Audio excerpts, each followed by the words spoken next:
Hoje iremos falar sobre a imigração em Vila Nova, Famalicão, durante todo o século XIX. Vamos ficar a conhecer o que é que foram estas imigrações, o que é que significaram para Famalicão e até da maneira como eram recebidos lá no Brasil, entre outros assuntos. Para percebermos esta questão, nada melhor do que um brasileiro torna a viagem para nos explicar. Mas antes, é importante frisar que um brasileiro, neste caso, não significa um habitante do Brasil, mas sim todos aqueles famalicenses e portugueses que foram para o Brasil imigrados. Connosco temos então o Sr. José Francisco da Cruz Trevisqueira, mais conhecido como Barão da Trevisqueira. Boa noite. Fale-me um pouco acerca desta época e o porquê de ter imigrado. Não só você, mas também todos aqueles que tiveram essa coragem. Bom, são muitos os motivos que levam alguém a emigrar. Naquela altura tínhamos a presença da corte portuguesa no Brasil, o que ajudava bastante a que nos instalássemos lá. A economia aqui em Portugal também não era a melhor. Porquê? Devido a toda a instabilidade política, aos maus anos agrícolas, entre outros assuntos. Por isso é que um imigrado, quando ia para o Brasil, ia em busca de fortuna e de um futuro mais promissor. Qual era normalmente o perfil do imigrante? A esmagadora maioria eram homens, sem grandes rendimentos aqui em Portugal. No entanto, também houveram mulheres solteiras com filhos recém-nascidos a dirigirem-se para o Brasil. Talvez o fizessem na esperança de refazerem a sua vida familiar, pois até na época era difícil para uma mulher naquela condição ser bem aceita na sociedade local. Porquê que voltavam? Voltávamos muito por causa da economia que tínhamos acumulado.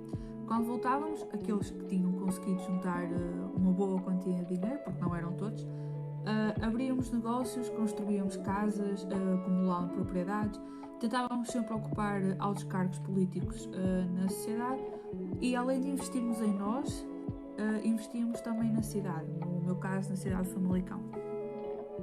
Pois, mas como você próprio disse, nem tudo corria assim tão bem para todos, não é mesmo? Não, de todo. Muitos eram aqueles que regressavam desapontados com as condições de trabalho, que eram duras, e não estavam preparados para tal desafio. Outros não conseguiam integrar-se na sociedade brasileira. O que é que faziam por lá? A maioria dedicava-se à agricultura das grandes plantações e às obras públicas.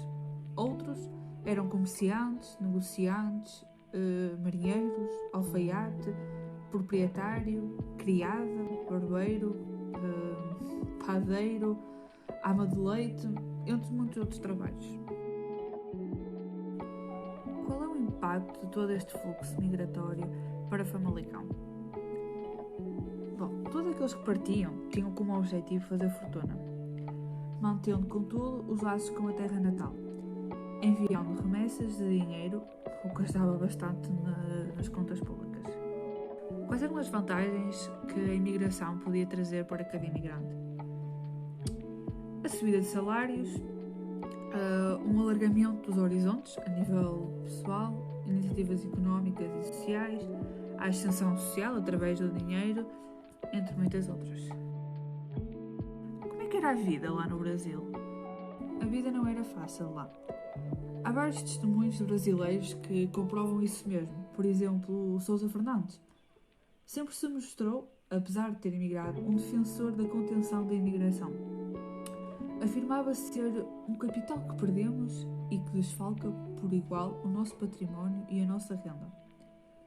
No Brasil, as coisas não eram um mar de rosas e muitos passavam por toda a miséria e ainda regressavam de mãos a abanar. Por exemplo, Manuel Marques Coelho, que teve um final pouco afortunado. Tentou aceder a sócio à Assembleia Recreativa, mas foi recusada a admissão, pois era um brasileiro marchante e por toda a vida local reprovável. Sofriam muito preconceito cá em Portugal? Sim, mas não só cá, também no Brasil. Consideravam-nos enganadores, ambiciosos, gananciosos, entre outros. Isto ficou pior com o facto da maioria da mão de obra qualificada lá no Brasil ser portuguesa. Escrevia-se no jornal Jacobino em outubro de 1894. Os portugueses, em geral, não têm caráter. Para terminarmos esta nossa conversa, uma última pergunta. Como é que se deslocavam para o Brasil? Bom, tínhamos os veleiros e os vapores. Quem viajava em veleiros encontrava logo aí o seu primeiro grande desafio. Porquê? É assim, os veleiros eram pequenos e a população imigrante sentia-se apertada e insegura. Estavam durante semanas entregues à força imensa do mar e do vento. Não tinham acomodações próprias e dormiam no chão do porão, escuro e sufocante. Com isto, e com a falta de higiene, os riscos de saúde eram recorrentes, o que dificultava mais a viagem. A acrescentar a isto tudo, as viagens neste transporte eram lentas e irregulares. E o outro meio de transporte que me falou, os vapores? Aqui as condições de viagem eram superiores às do veleiro. Nem tem comparação. Estes já tinham direito a beliche, com roupa de cama e pão fresco todos os dias. Agora isto pode nos parecer bastante banal, mas na altura tinha bastante importância. Principalmente se compararmos aos veleiros. A maior e mais dispendida área de convés dos vapores, onde os passageiros podiam movimentar-se, espairecer e conversar, e mesmo o tempo de viagem, que nos vapores era bastante mais reduzido quando comparado ao dos veleiros, eram outras vantagens muito importantes para os imigrantes. Muito obrigado, Sr. José Francisco, pelo seu testemunho. Como pudemos ver, apesar de muitos daqueles que emigravam virem com os bolsos cheios de dinheiro e enriquecidos e poderem investir neles e na cidade, não era de forma fácil que o conseguiam. A vida no Brasil não era mais fácil que aqui em Portugal.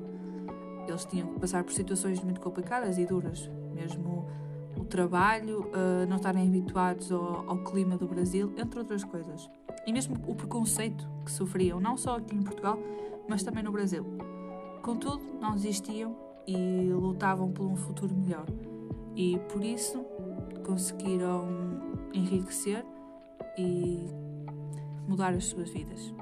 Muito obrigada, espero que tenham gostado.